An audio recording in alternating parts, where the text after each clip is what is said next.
Not even gonna put. Not even gonna put it out on They Twitter. even have a digital version of the Hellboy game.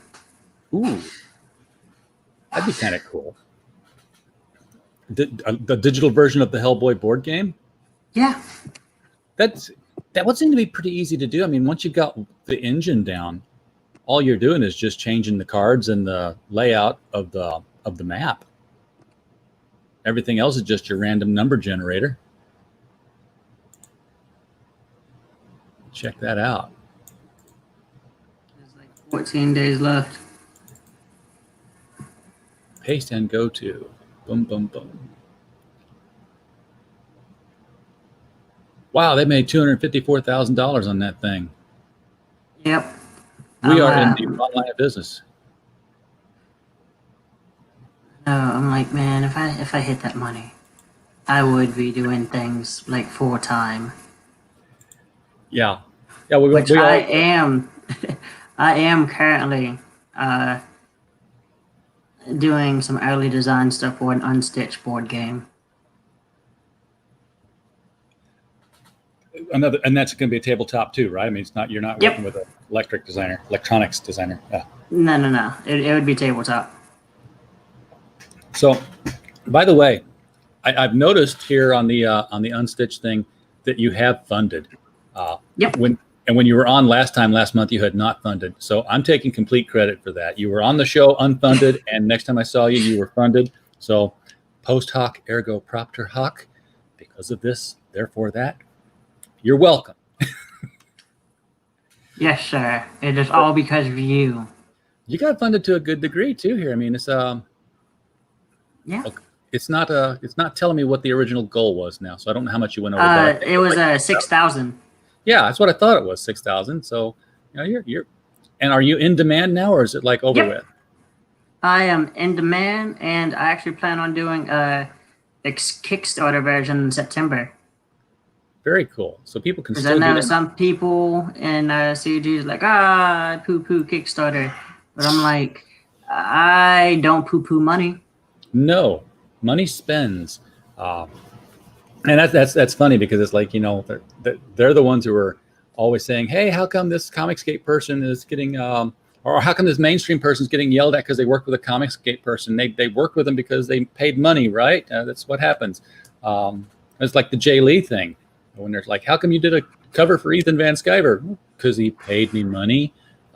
So yeah, if Kickstarter is going to pay you money, by all means, work with Kickstarter and put your thing out there too. Yeah.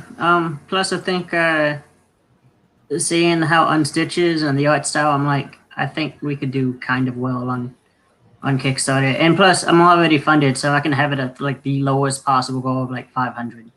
Exactly. Yeah, because if you don't make it, so what? You're already funded. Yep. I'm just like, it's a little extra dough, which means the could be more copies bought, which means more copies I have to order, which lowers the overall cost. Yeah. You know what? I've seen these apps, and I'm taking a long road to get to my point on this, but bear with me.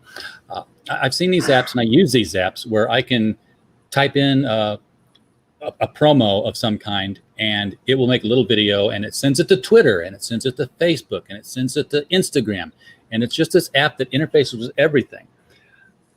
I wonder if somebody's working on, or if they could make money with an app that would work for crowdfunders that would say, okay, here's all the information about your crowdfunding. Here's all your tiers and everything. Now we're going to reformat it for you, and we're going to put it out on Kickstarter for you, and we're going to put it out on Indiegogo for you, and we're going to put it out on whatever else comes down the road for you. And you just have to have one screen interface that you deal with it all instead of having to go into Kickstarter and Indiegogo and check. You know what? There is... Somebody's done it. I knew it. Similar. That Jason Brubaker is a part of. It's called like Macroverse. Oh, that's cool. Now I don't think it's quite what you said. Because it's kind of like it's trying to be like a webtoons competitor. Oh, okay, that's different. But you can download the app on like iPhone and Android, and you can like do a subscription of like a season pass or whatever. But they even have where it ties your Macroverse account to all your other accounts. So basically, it's almost like a hub for all your social media Yeah, as well. yeah. There's several that are hubs for social media. I just think there should be one that's a hub uh,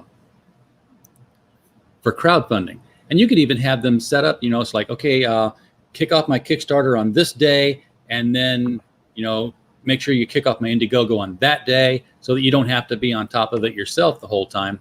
Um, in fact, you could even probably have it alert you to stretch goals and say, hey, this is approaching a stretch goal. Do you want to add a new one or something?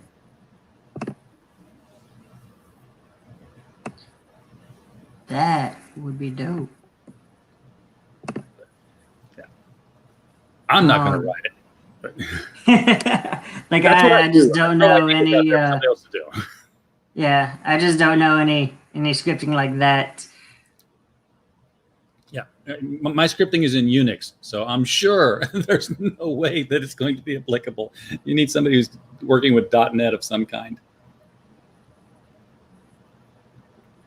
But yeah, if you've not seen the Macroverse .media, it's got like Jason Brubaker's on there. They even have his Eisner-winning comic of a mind, which was his like first major comic. That's Macroverse.media? Yep. Okay. If you want, I can in the private chat kind of send you a link. I'm on it. I'm on it. All right, cool. They even have a Boondock Saints comic. I'm going to share it out here while we're just talking about it. Yeah. Change my tab.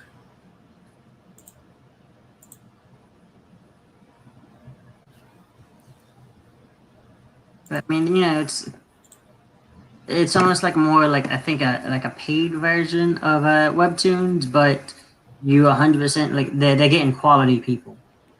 Okay. So this is you get access to all the different Webtoons in one spot. Yeah, well, I mean, I think it's supposed to be like a Webtoons competitor. So it doesn't have like all the the Webtoons comic. Oh yeah, I didn't kind of like trademark on it, like generically. Yeah.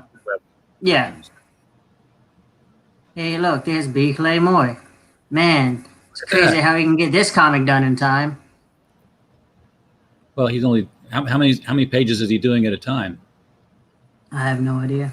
Now, okay, here's the thing. Can you actually take credit for a book that you didn't create yet?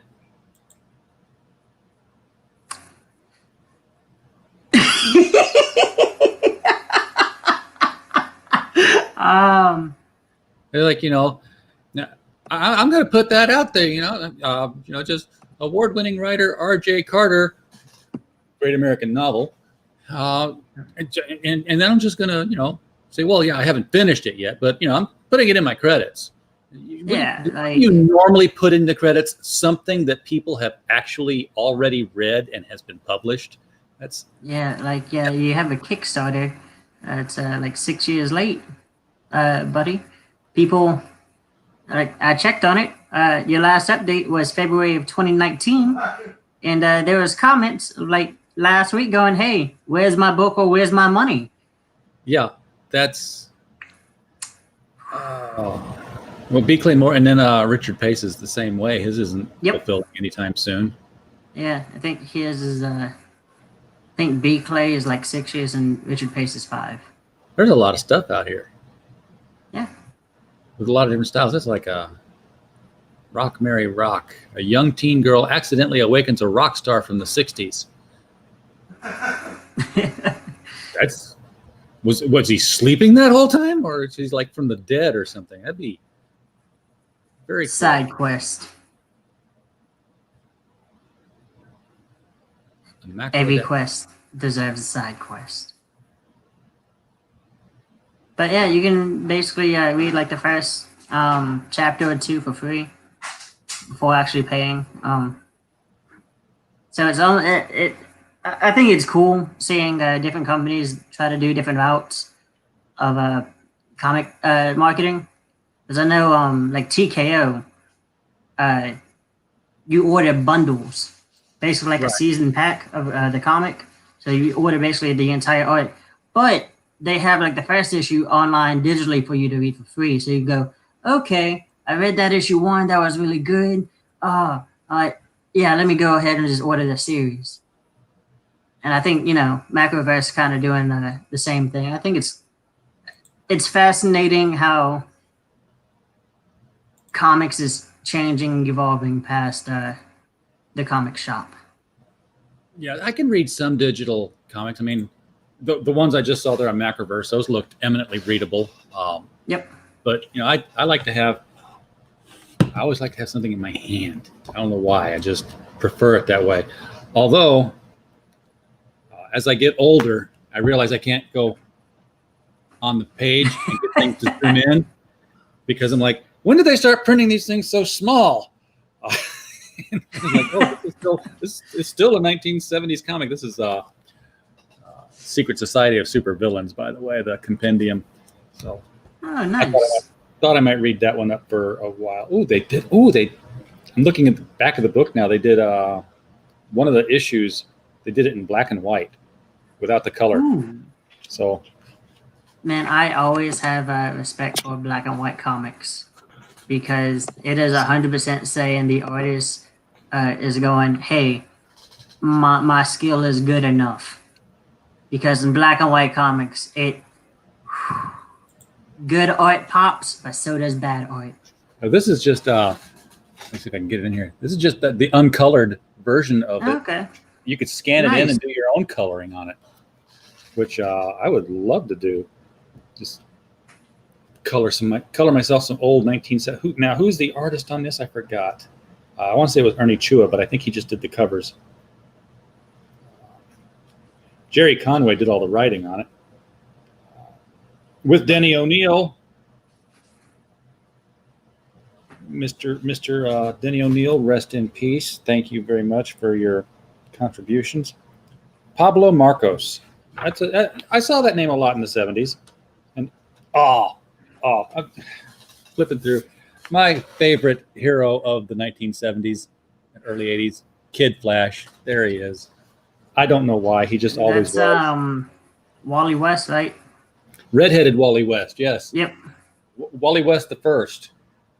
Yep. What books did you, before you got into this business of doing it all indie and checking stuff out, what were you getting at the comic shop before you even got the idea to maybe make comics? I mean, what were you reading and collecting? Well, as a kid, I lived out in the country, so like the first 8 years of my life, I lived in the city, so I was able to get comics then. So I have Kazar, like 2 issues of Kazar comics from like Mark Wade. I have JLA from but it's like not the regular JLA. It's when like Marvel and DC did the like fusion. Oh, Universe. okay. The amalgam Yeah. stuff. Yep, JLX. the amalgam. Yep. Yeah. Yep, I got a JLX comic.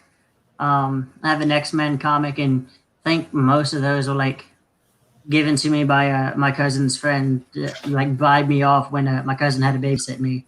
There was a Justice League comic. I'm looking for it. It's behind me here somewhere. Got it. Talk amongst yourselves.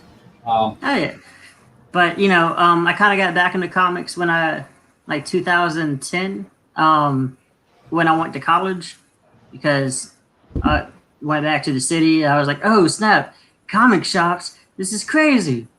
I know, man. It was like when I bought comics as a kid, I had to find them at yard sales because they were printed in my town. Every comic book in the world was printed in Sparta, Illinois in the 70s and even into the 80s before they moved to Canada and started doing, right about the time they started doing Baxter printing and the direct market. Everything came out of World Color Press in Sparta, Illinois. Nice. 5,000 people town. So there was no place to buy the comics because everybody who worked there just brought them home from the overruns. And it's like, and nobody collected them. It was like, give it to the kids to read. Barber would have a stack because he knew a guy out there, and he'd have some in his shop for customers to sit there and pass the time waiting. Which is where I started getting my first comic books, was from my barber.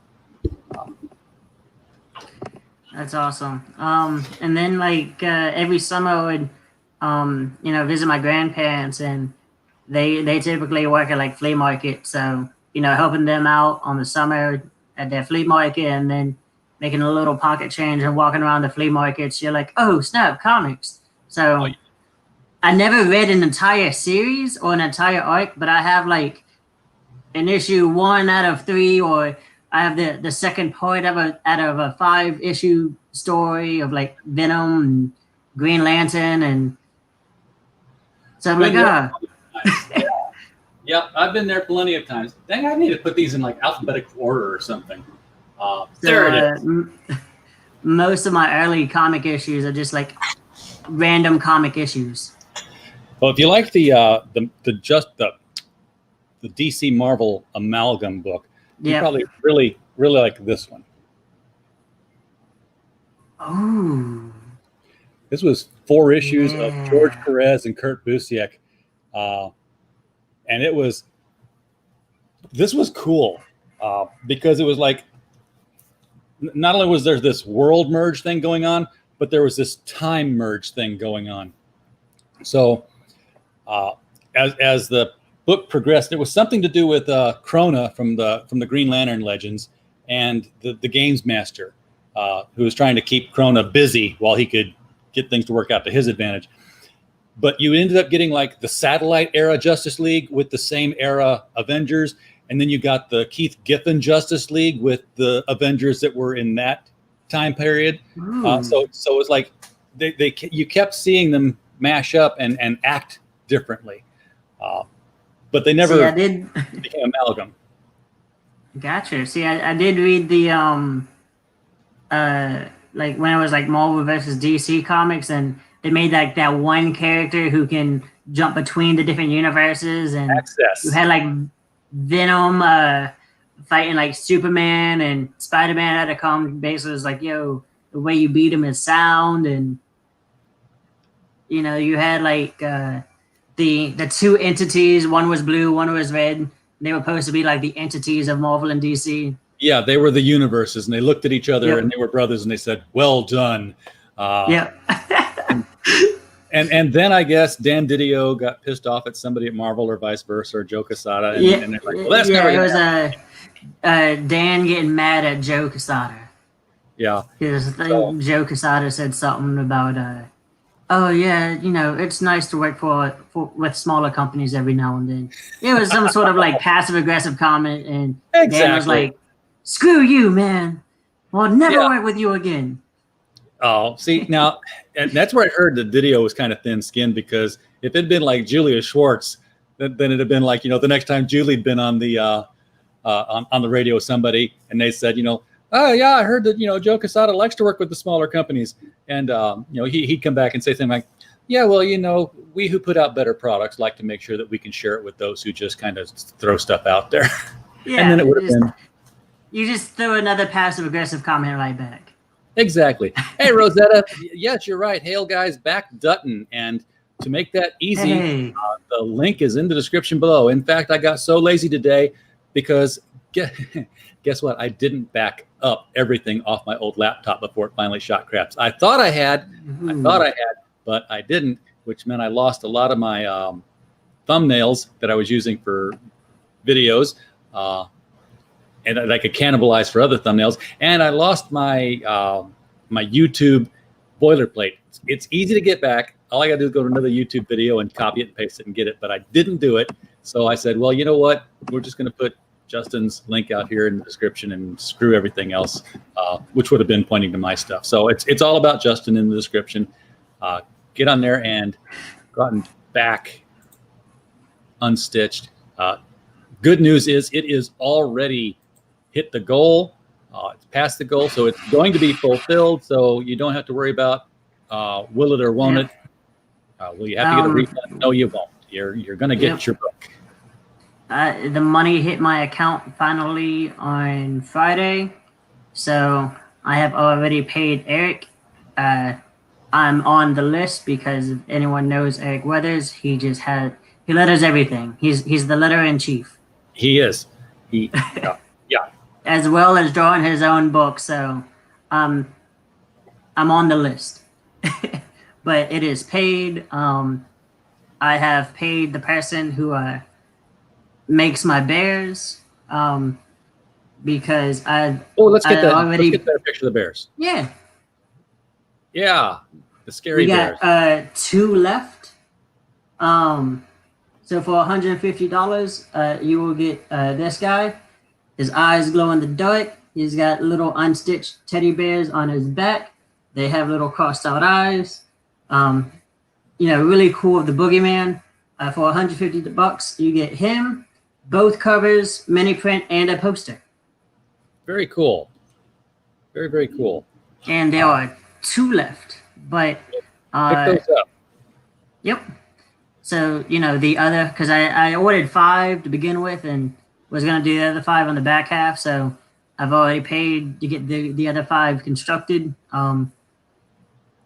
Because they're handmade, so it's gonna take a little bit. It feels good to get everybody paid off, doesn't it? It does. I'm already starting to pay for mini prints as well. So basically, once it's all lettered and everything, I'm gonna send it to my editor, do some minor tweaks, go back to Eric, letter. I do plan on doing a Kickstarter in September. Hope to get a few more orders in, and hopefully be off to the printers maybe like end of October. Perfect. This would be a good Christmas read. Yep. I know I have the estimated ship date for January, and that's mostly because of with COVID and the mail system. Some things are getting caught in transition. I know, like state of California itself is delaying like packages from other states. Is what I've heard. And it's just, I can definitely relate because talking about getting everybody paid off, I finally got the last of the authors paid off for the Devil You Know book that we published, and I've been tracking. I sent out 20 copies to the 20 different authors because the book is actually part of their payment. They all get a copy, and I'm like watching the receipt, and I'm watching the post office every day. I'm like, okay, that one got there, that one got there, and some of them are like, what the hell, guys? The post office said you were going to be there Wednesday, and it's Saturday, and you haven't got there yet. You're just sitting in that facility, not moving. Yep. So, that's really going to be if I'm late, it's more or less just going to be, hey, things are kind of being stuck due to mail. Yeah. But it's ordered. Does any, I know that Kickstarter does this because I have a Kickstarter that I backed from Jim Ballant for his Tarot Witch of the Black Rose trade paperback, and it has shipped to me, and that sent me a tracking number. Does Indiegogo have anything built in to where when you ship your products, it sends the backer a tracking notification so that they can follow it? Some creators do that, and some do not. I know, like Clint of Sweetcast. I got an email from him with a tracking number. I'm only using him because I got his books Friday. Okay, cool. So I'm like, Downcast 2, Rise and Fall. Very cool. That book looks amazing. It is, and you know what? I'm like, he did some cool things on the cover. I'm like, I wish I could make more money where I could do stuff like that. Because on the logo, because each cover, the logo has a different hollow foil on the light. So like one cover, when the light hits it, the words Downcast has like a purple tint to it, and on the other cover it has like a red tint to it. And I'm like, oh, that looks so nice. That is way more. I mean, I wanted to put like a gold foil star on here, but I think Ingram Spark is lucky enough to take the actual text whenever I update it and get it in the system right now. Their system is kind of, if you don't use it exactly right, it's very unforgiving to fix something. Like if I go in to make an order and I say, okay, process payment, and I didn't select my credit card from their stack, it's screwed. It's just like, throw that order away and start over. You can't go back and say, okay, now drop down and get my credit card. It's just a mess. But we were talking about crossovers, comic book crossovers there for a while. And if you like that kind of thing, they were still doing it, not with Marvel. I mean, Dynamite's doing it with Archie all the time now. Apparently, you got that Vampirella, Red Sonja, Betty, and Veronica, which. Yeah, well, Archie is just kind of known for crossovers because, I mean, they had Archie and Predator like a couple years back. Oh, yeah. And way before Archie and Punisher. Yeah. Well, when they did Archie and Punisher, that was more bizarre because at that point, Archie was still, the Dan DeCarlo, Dan Parent style of Archie artwork and the whole, Archie's a goofball and it's a cartoon and it's, the standard Archie art style that we've seen since 1960. But since Riverdale and since they did the Mark Waid Archie reboot, now when it's Archie and Predator, it's a little bit more of a serious kind of tone. Well, the Archie Predator one, that was still I think that was actually before Mark Waid did the Riverdale reboot. Oh, was it? Yep. So it had the cartoony style, and it was so bizarre to me. I was like, I want to read this, but I also am like, how? There's another one then that they did because it's still on the shelf, Archie and Predator, but it might be Archie and Predator 2. That would make sense. Now, the one I liked, I bet you, I'm just going to keep going to the shelf until I empty it tonight. Because as you can see, there's not that many graphic novels up here, but the ones that I've got. But you have a really cool Aquaman statue that I keep staring at. Oh, this here, yeah, this is actually plastic. It's resin statue. Nice. Doggone it! Where is my Batman Predator book? Maybe it's well, it's another one it will show up sometime when I'm not looking for it. And that's how it always is. But that was another crossover that was fun. But that was at a time when they had a good. It was the '90s, so when they had a good thing, they overdid it. So you had Batman Predator 2, which was Batman and Robin versus a Predator and his son, and then Batman Predator 3, which brought in the Huntress. It was like Cry at the Huntress or something, and it was just like, okay, I'm not even interested anymore. The first one was great.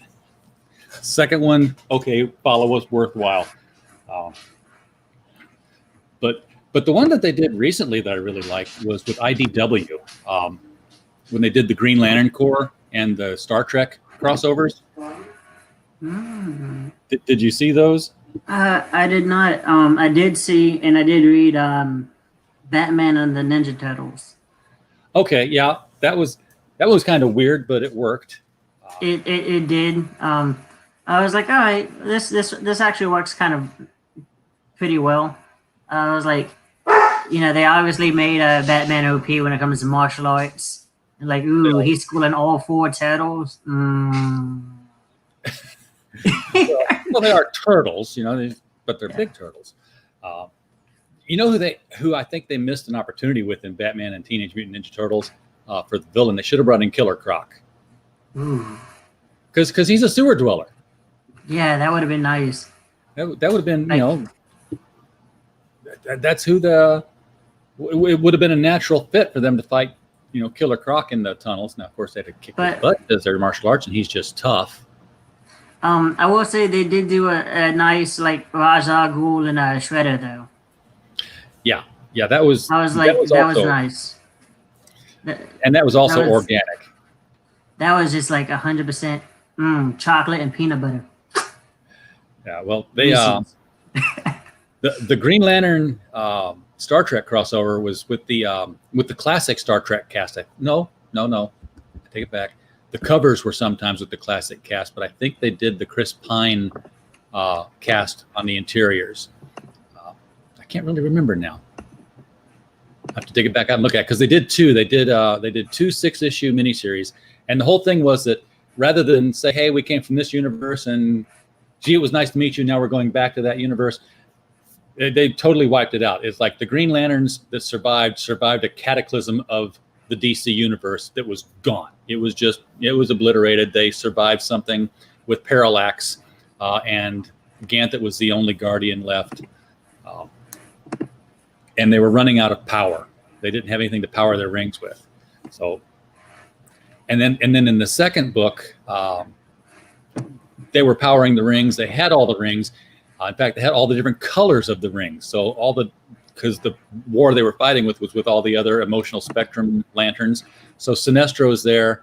The Orange Lantern was there, and the Red Rage Lantern ring goes seeking somebody to take it.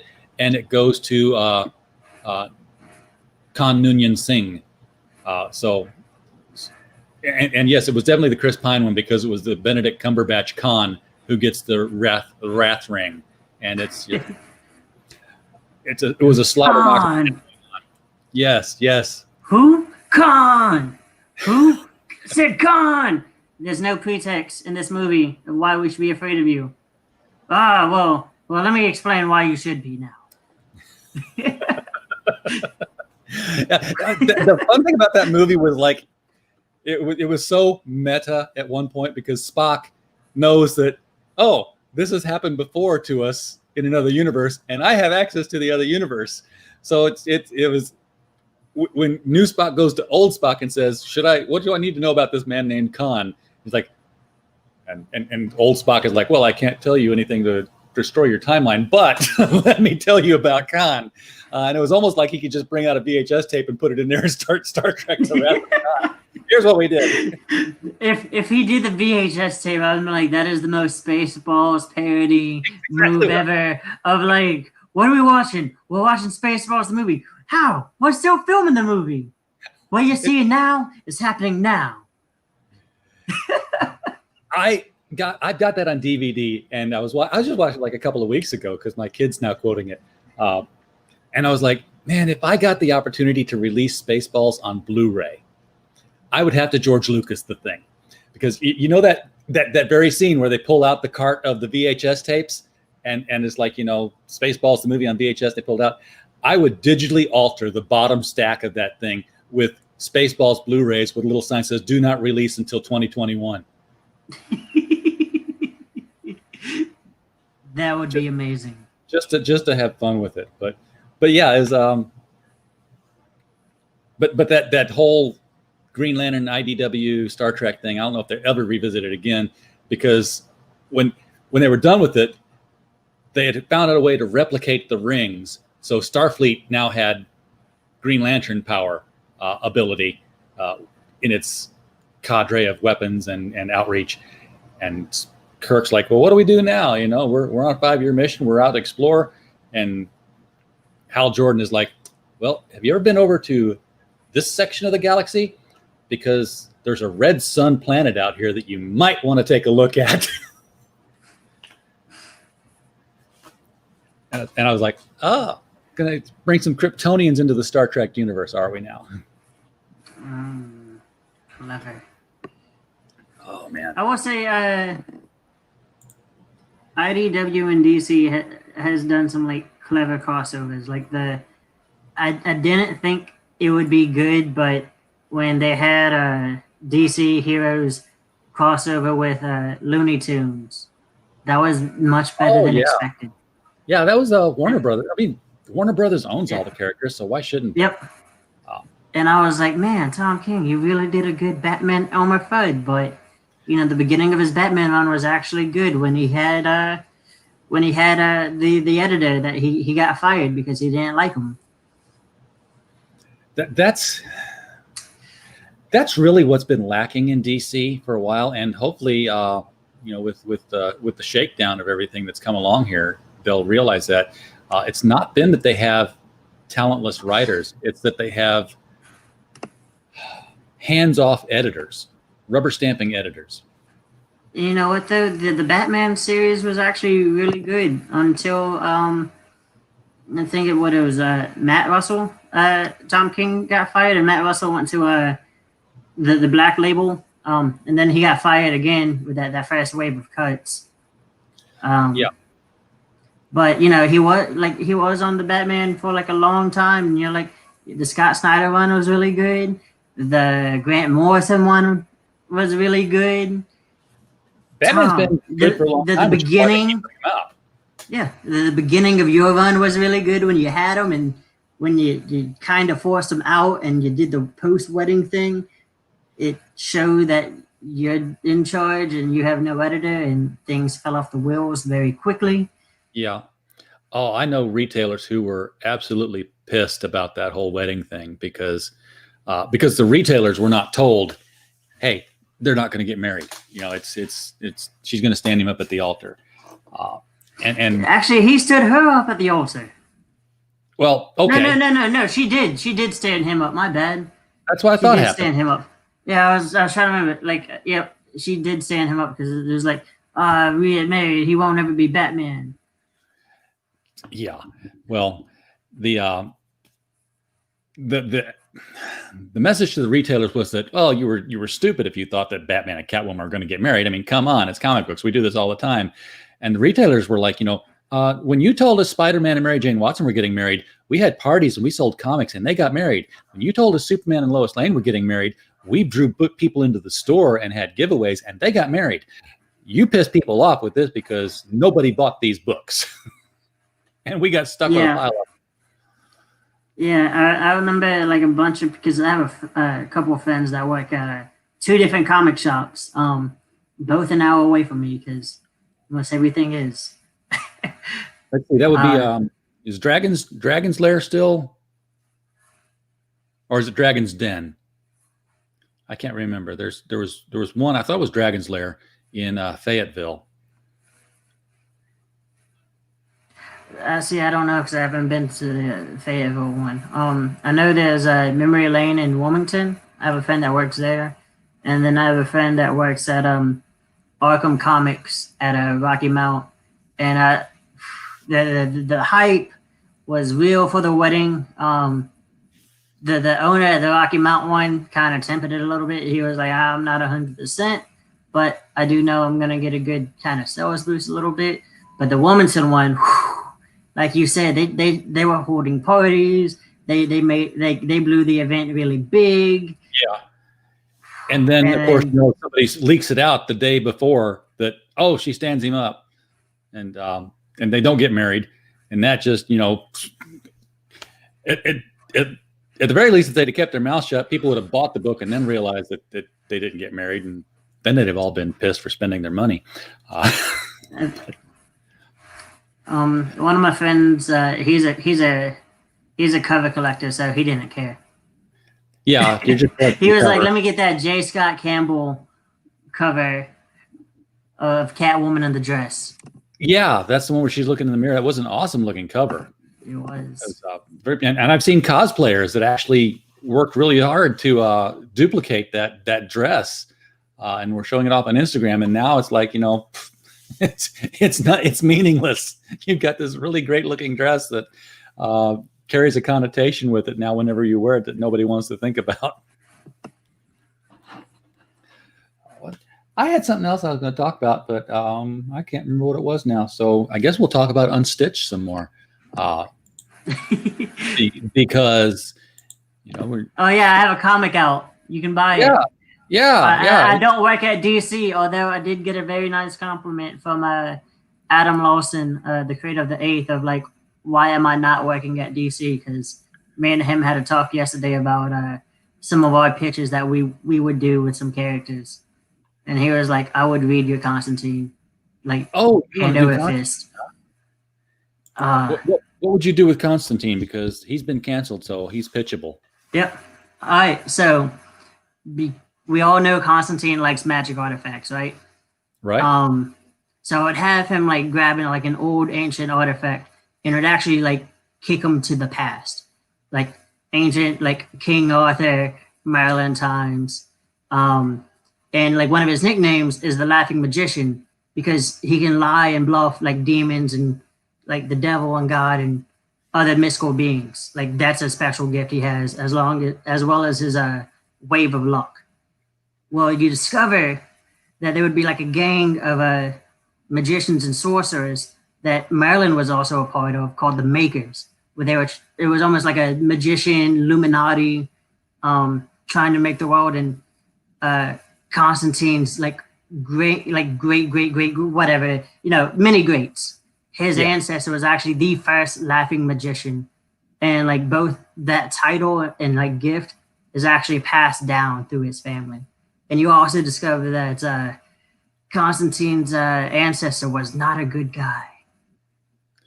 That'd be cool because he's met some of his ancestors before, and they were not good guys.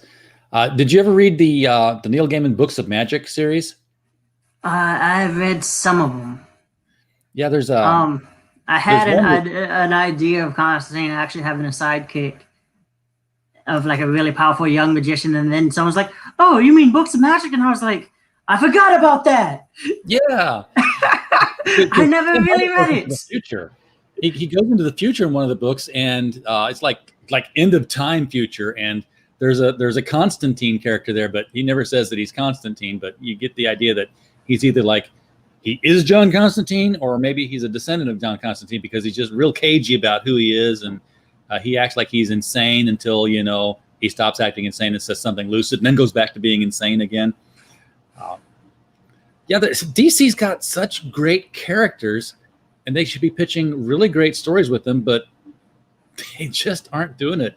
Then I have like one Superman idea. Like I couldn't do a whole series of Superman, but like if you give me about like a Black Label 3-issue miniseries or 5-issue miniseries, I'm good. Like out of continuity, where I would have Superman. He just fights an alien or whatever, but the alien detonates. It doesn't detonate an explosion. He detonates a boom tube. So Superman then is like kicked to like the other side of the universe. That would be a long trip back. That'd be like Star Trek Voyager, Superman. Yep. So, the whole thing would almost be like the Odyssey with Superman, of him trying to fight his way back home. He's going to get depowered because he's going to land on like a shadow planet.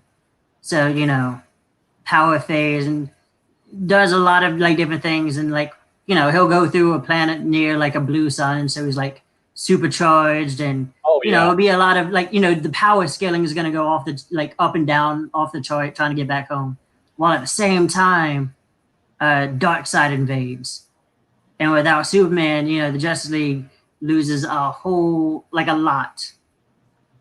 So my whole idea was Superman never giving up hope of like trying to reconnect back with like home and Lois and Earth and stuff like that, while Superman's missing on Earth and is getting like invaded by aliens. So hope is being lost there until like Superman, obviously shows up, turns the tide, very like Gandalf the White style.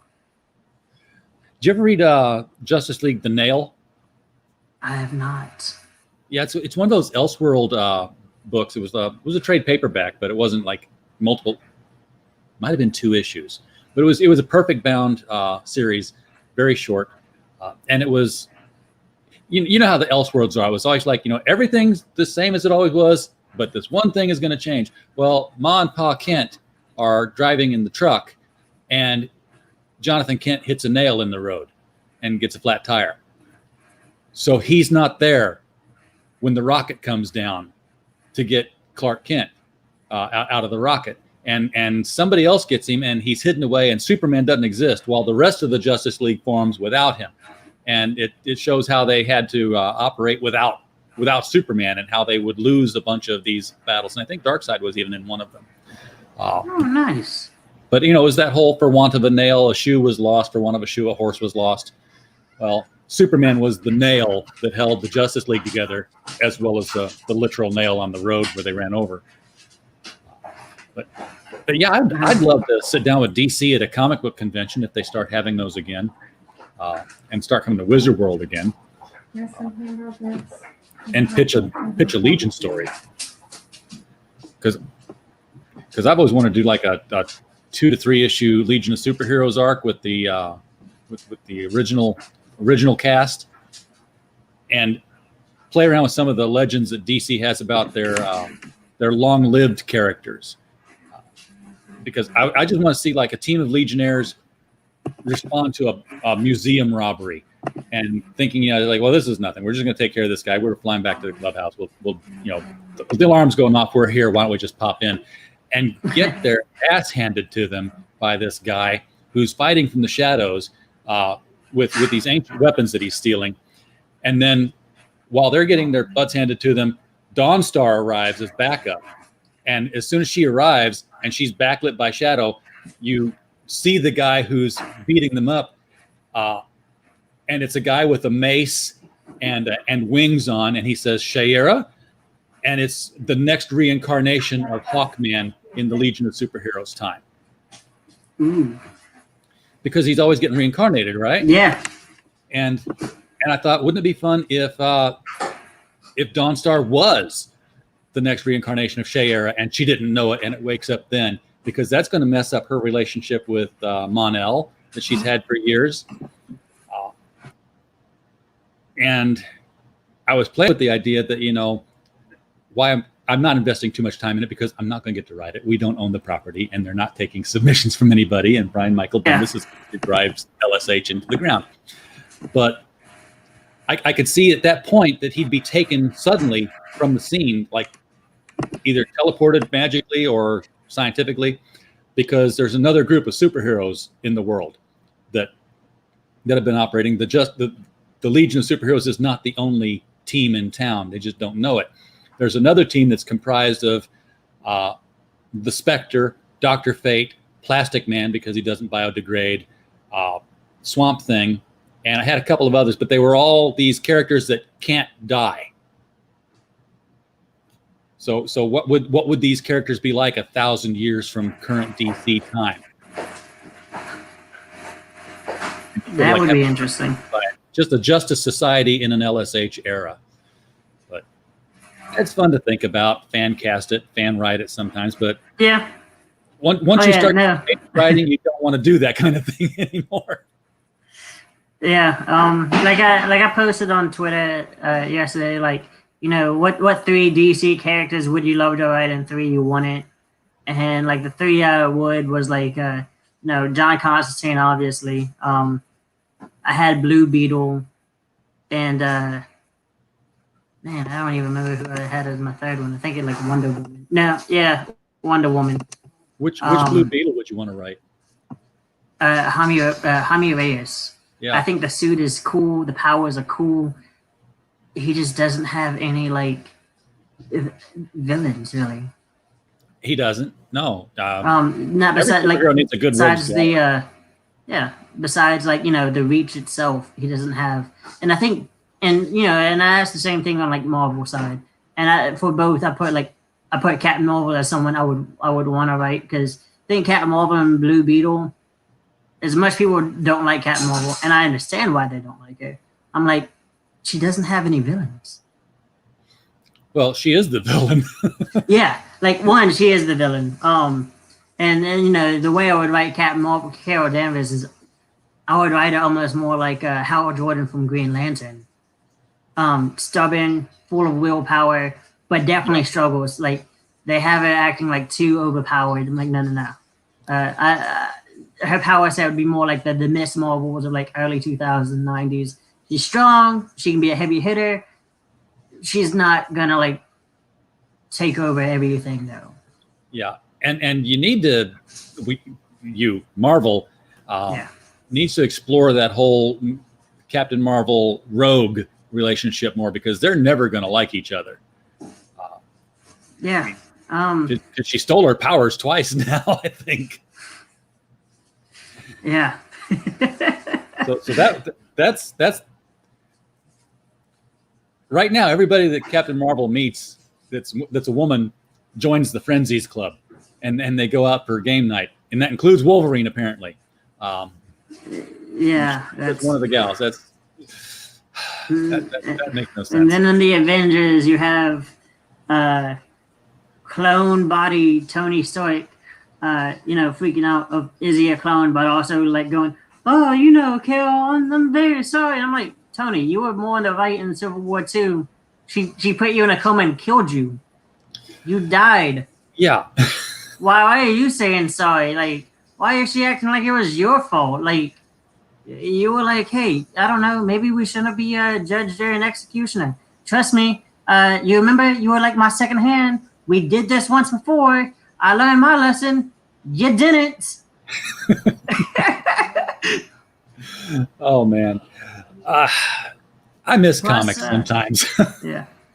Plus, everyone kind of forgets. Carol Danvers is actually a Republican in the comics.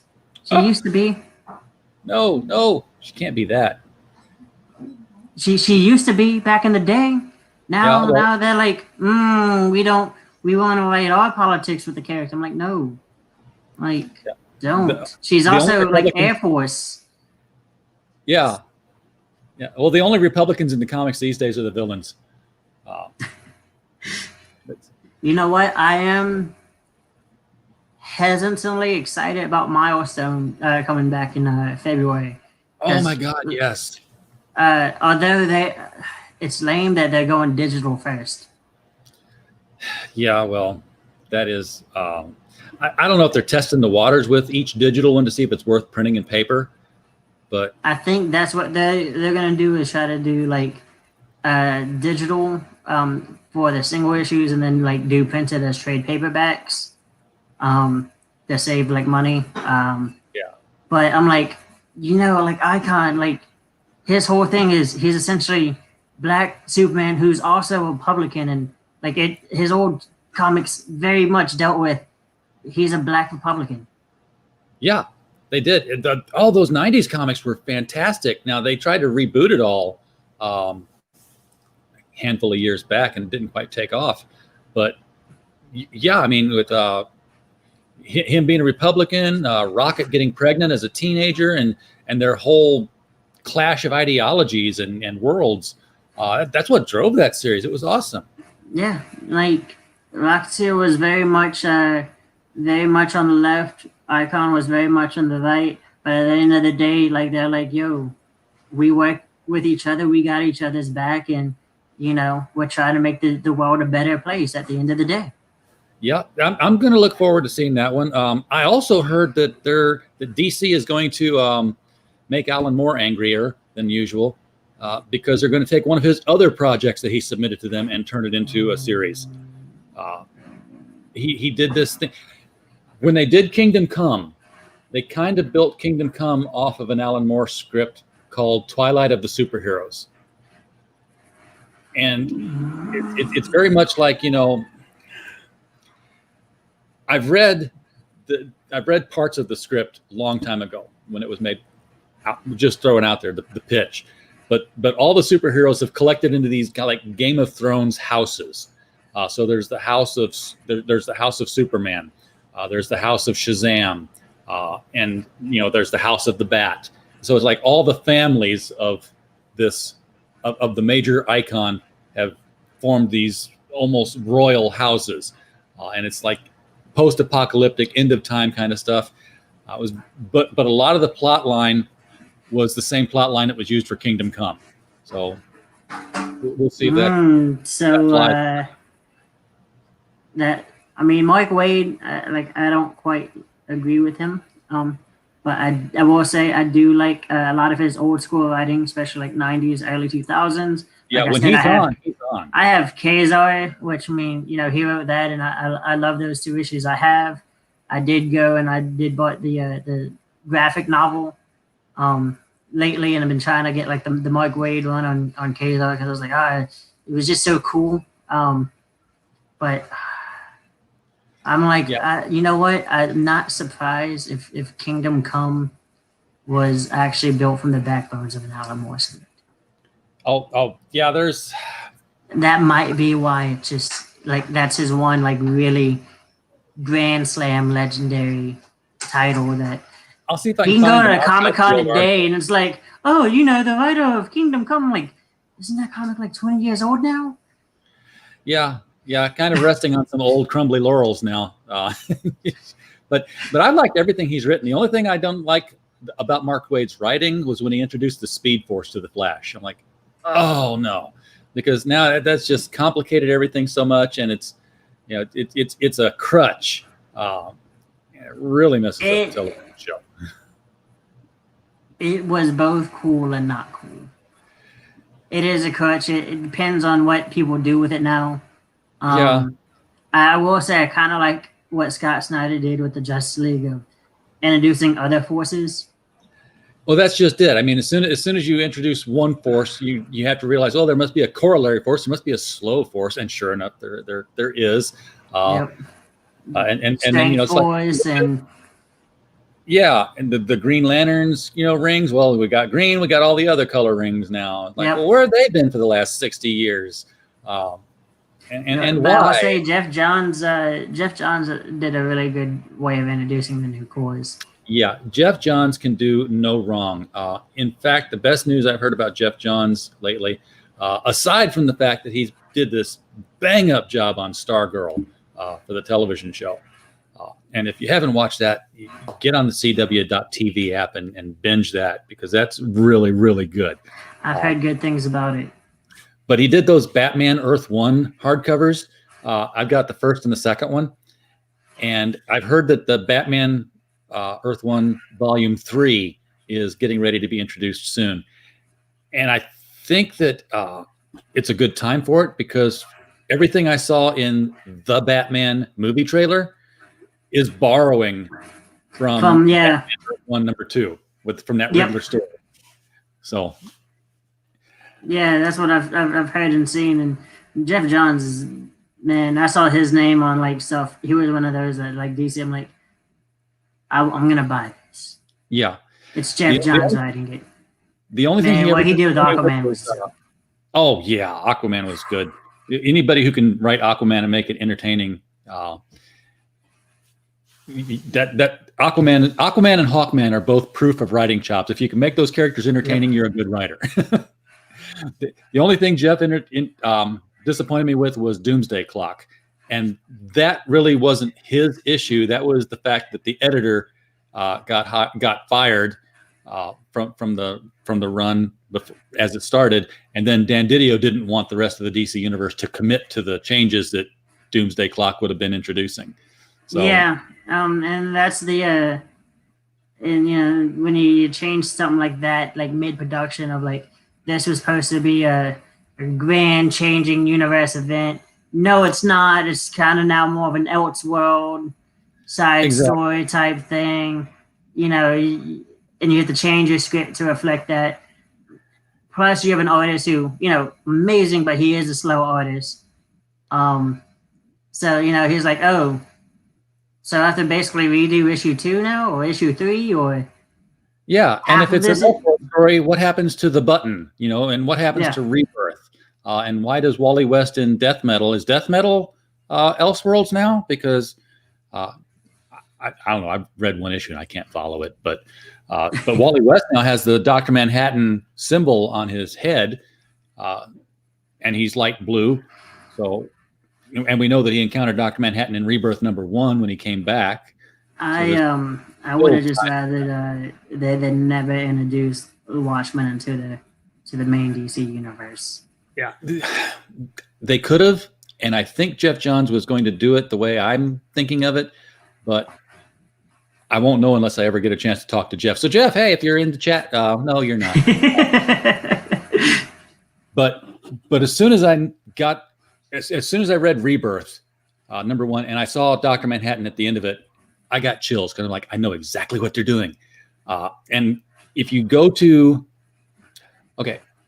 if you read Watchmen, you know that Dr. Manhattan leaves and he's got renewed interest in human life. And he says, I think we're going to go create some. And he walks into the solar system model and disappears. Yeah. In Green Lantern number 40, which I own, where they introduce for the very first time in the DC universe the idea of the origin of the crisis. The very first story that talks about Krona of Oa looking back in time to the origin of creation and splitting everything open.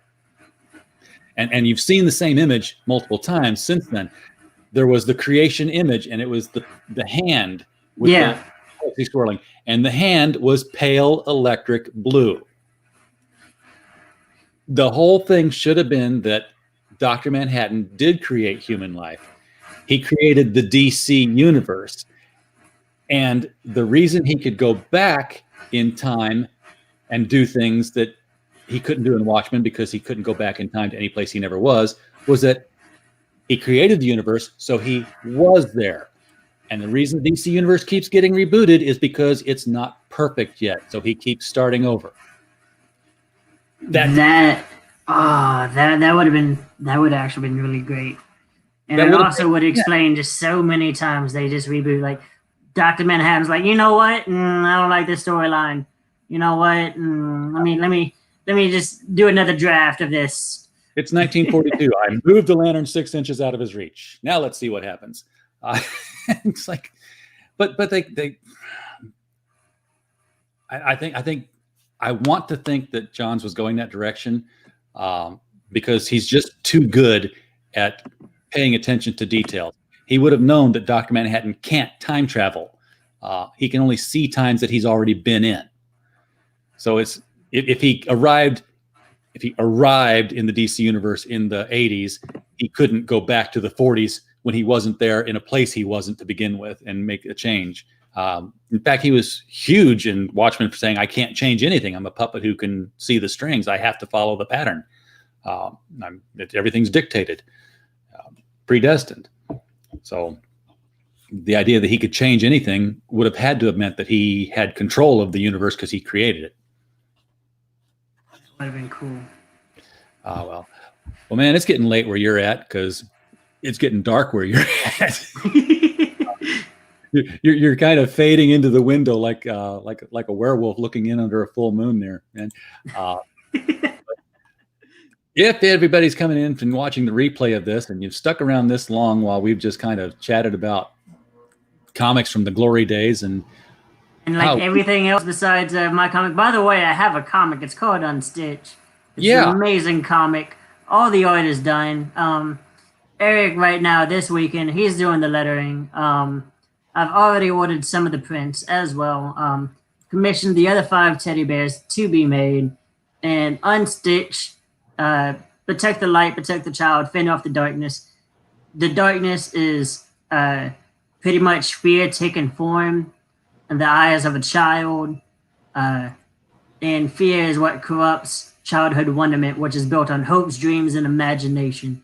It is up to our brand new Teddy to protect a little girl named Eleanor and her nightlight that is currently keeping the darkness at bay without becoming Unstitched himself. It's a very, very cool book. I love the storyline. I love the look of it. It's your kids are going to love this too. Kids need comics these days more than anything because there's just nothing out there for them. So pick up Unstitched. You can see it's met its goal. It is going to be produced. It's not something you have to question. It's already $1,300 over its goal. So people are paid. We have cool thing is we have 4 retail bundles sold so far and 3 hospital charity bundles. So on the retail bundle, they're going to get 6 books, 3 of each cover, and 6 mini prints. And I'm actually doing a full returnability. If they can't sell it, I will buy it back from them. So it's all reward and no risk from a shop. That's unheard of. It is. That's why I did it, because I believe in my book very much. And because I live in North Carolina, I'm willing to travel to any shop in North Carolina, Virginia, or South Carolina, 1 up, 1 down, to do signings if that shop allows it, because I know with COVID, shops are acting differently. Yeah. You'll have to get yourself go out to like Cafe Press or something, get yourself an Unstitched face mask, so that you can be branded like that. And then for the hospital bundle, we're doing 6 books to St. Jude's, and all profits of that bundle goes to the hospital as well. Let me bring that one up here. This is the retailer bundle with buyback. That is 3 copies of one, 3 copies of the other, and 6 mini prints, $80 with buyback on it. And then this is the Children's Hospital bundle. Yep. Someone asked me why it's like $10 more. The reason why is just because, you know, profit margins are always kind of slim on comics for the most part. And, you know, just kind of making it 10 extra bucks. The money is going to St. Jude's. The only thing I'm keeping is the at print costs, just to kind of cover the printing. So I'm like 10 extra bucks just kind of means that's more money going to the hospital to help out kids in the future. So when you give $90, you're giving $90 to St. Jude's and 6 copies of Unstitched for these kids to have something to read while they're sitting up in the hospital. And goodness knows they need something other than the TV monitor that gets 7 channels and nothing worth watching for a kid on them. So definitely, definitely consider that. I see 3 people have been claimed. So, that 3 new spots in heaven have been reserved for these people doing something like this. Then you got your big dreamer. This is the boogeyman teddy bear with glow in the dark eyes. And let's take one last look at the big teddy bear, because right about now his eyes really could glow in the dark. Oh my God, they actually look like they are. This is the scary boogeyman. He's got the unstitched teddy bears on his back with the fluff coming out of him, the claws on his arm, coming out of his paw.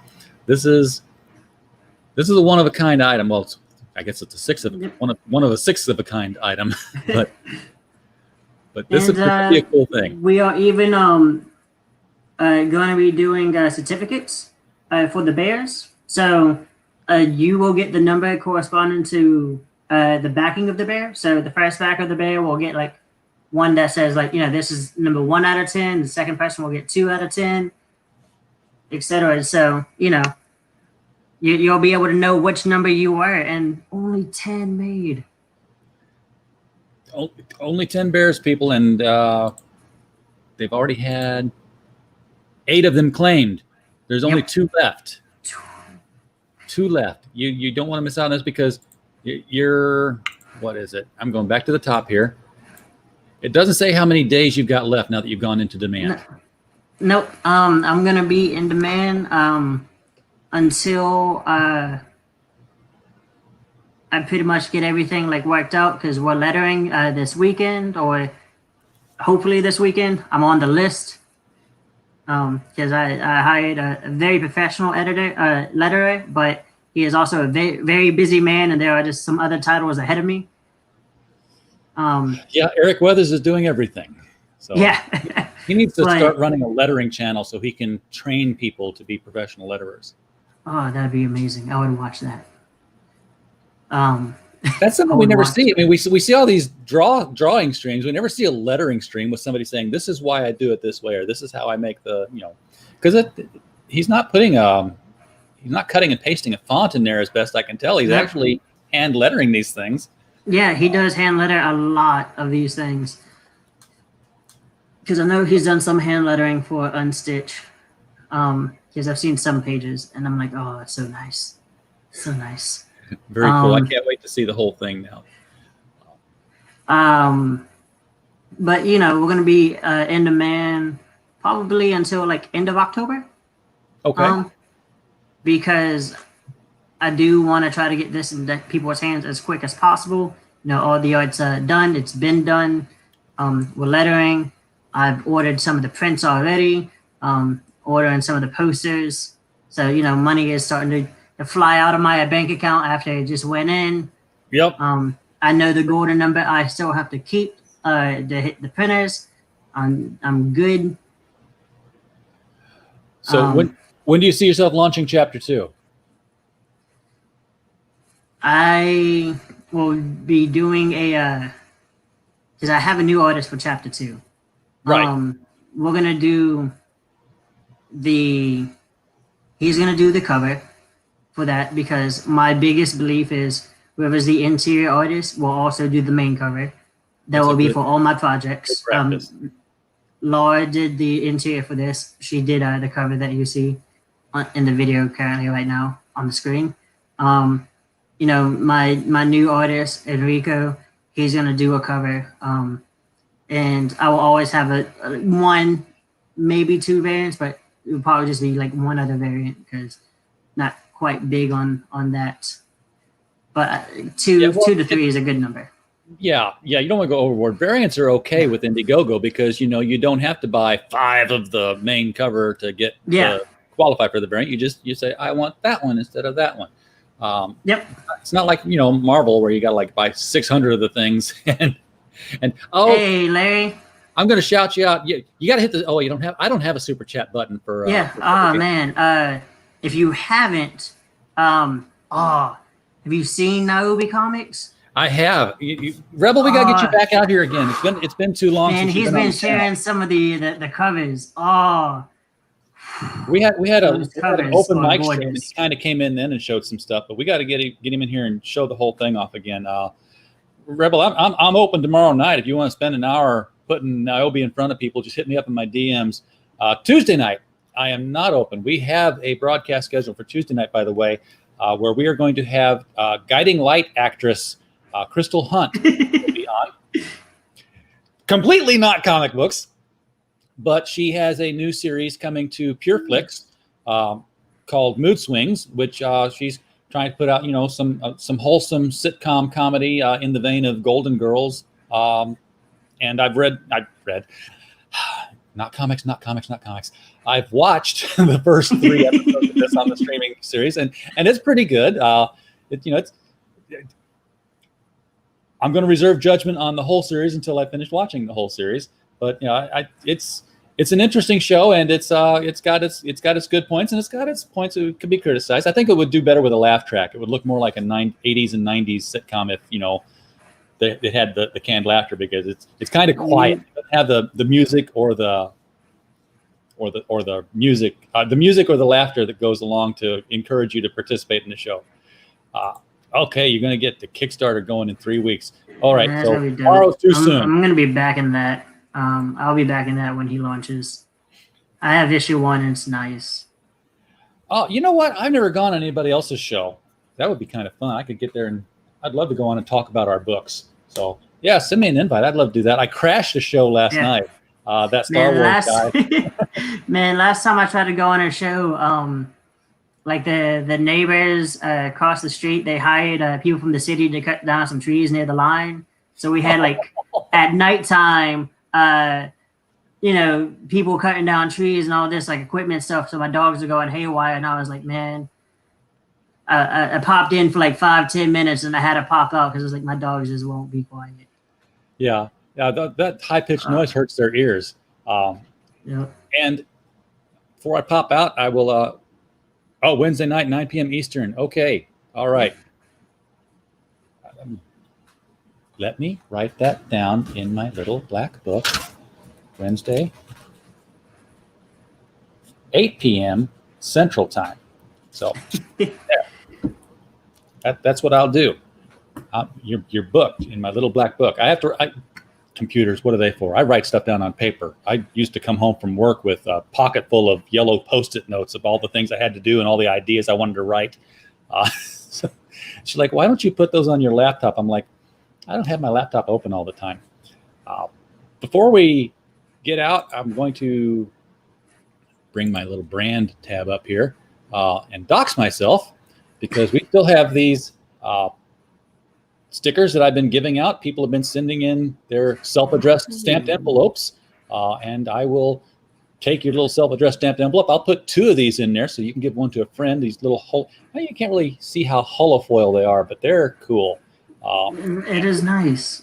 You can Where did you get that made at? Oh, let me tell you. First, let me tell you to send your self-addressed stamped envelope to Critical Blast at 1097 Prestwick Drive, Belleville, Illinois 62221. And I will, like I said, I'll send you 2 of them so you can share them with a friend. So I got these made by these people, which is stickermule.com. Yes, stickermule.com, where when you send in an order for Sticker Mule, you will get Sticker Mule stickers. so that they remind you to go back and get more. In fact, I've got very, very, very, very limited supply of these, and I'll find a way to get rid of them. I got 5 of them left. These are also from Sticker Mule. These are acrylic keychains that are 2 inches in diameter with the logo. The reason I haven't started getting them out yet because I'm trying to find, the little beaded thing that goes on your keychain that you pop the bead in.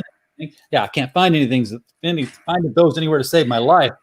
So I've got one on my own keychain, and just going around the loop with this squeezed shut metal loop, it keeps coming off. I'm like, no, I need the bead chain to hold it on there.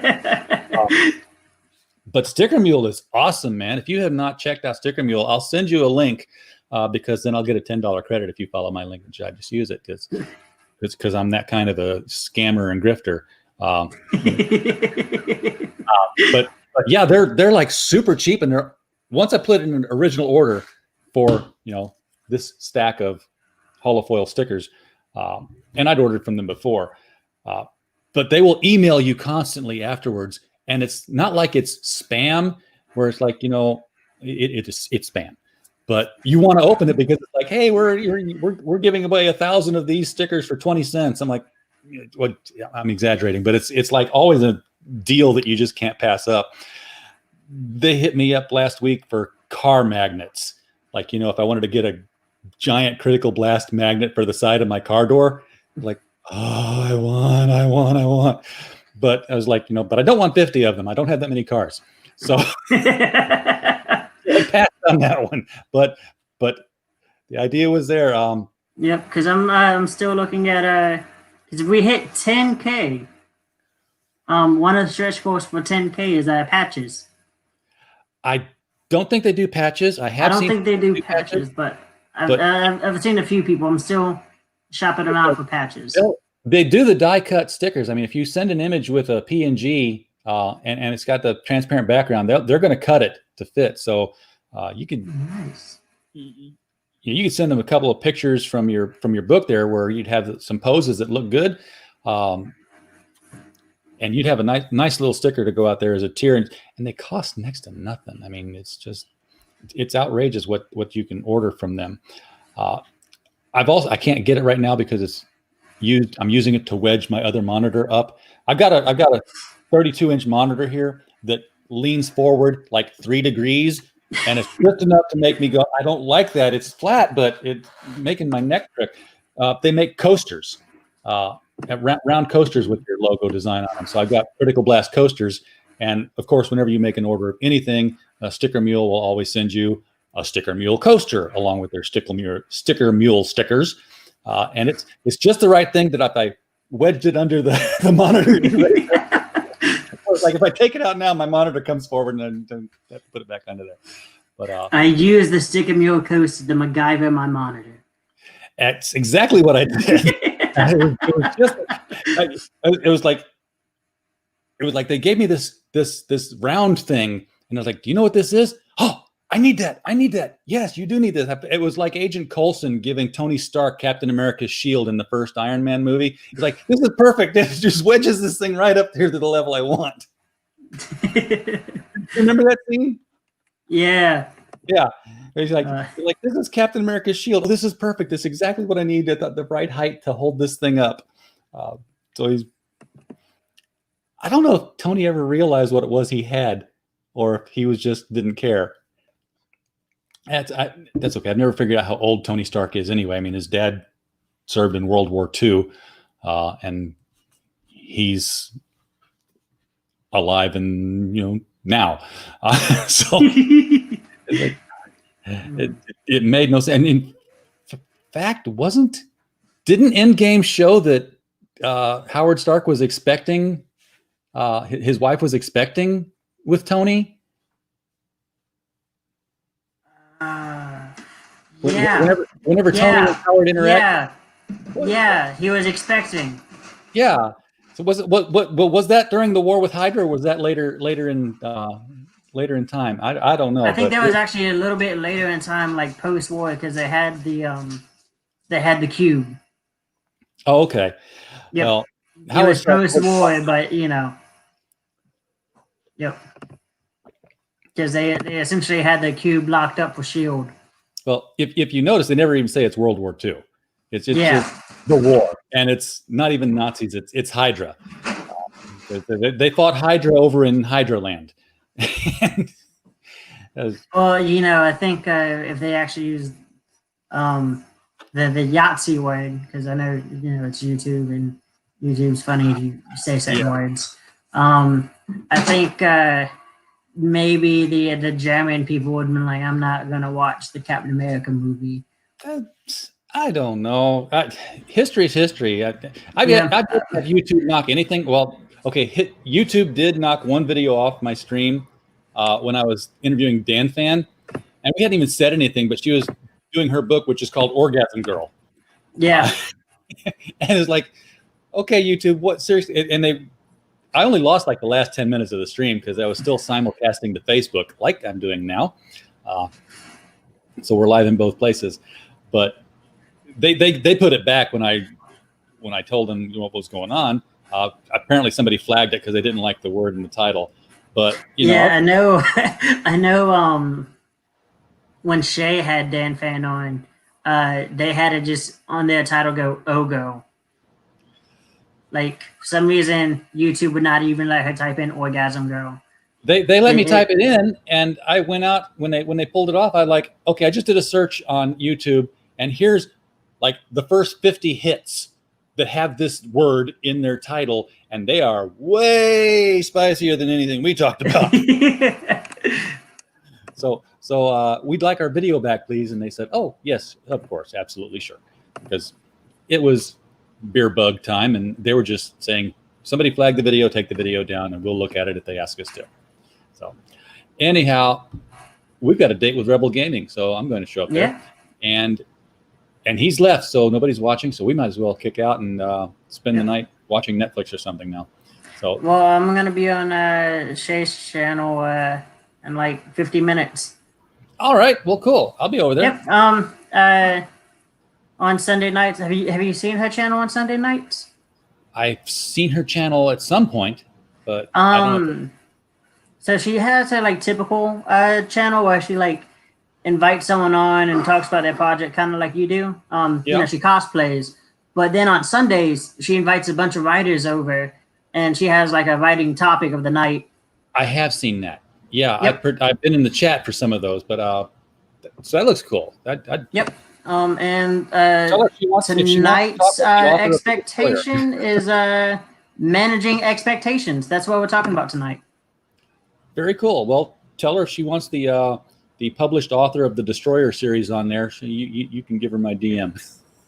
Are you not in the Red Valkyrie writing group chat? I'm going to assume that I am not. You know what? Don't feel bad because like the first 3 times I was on the channel, I would have to like ask them like, hey, where's the link? She's like, it's in the group chat. And I'm like, the group chat I'm not a part of. Is this group DM chat? Yep. Okay, yeah. Well, it's like pretty much like, and it's not like anything like nefarious, like it's just more of a lesser group chat of like writers and artists that, she has typically on routinely. Just kind of makes it easier than sending out the link to like 8 different people, 8 different times. What the heck happened here? My mouse froze up on me. That's not nice. Yeah. So, but yeah, for like the first 3 times on her channel, I was like, hey, send me the link. And she was like, it's in the group chat. You never click on it. I'm like, because I'm never in the group. But I'm in the group now, so I'm official. All right, well, cool. Well, talk to her on my behalf, and I'll be happy to join her. But maybe she doesn't want me around because I might have said something offensive in a tweet somewhere. God knows, I've done that before. All right, Justin, it's been fun talking with you, talking your book, talking comic books, and talking your book some more. I'm glad we came back full circle to that because that's why we were here. And I'm going to let you go, and we will see you again maybe in another month or two. Man. Peace out.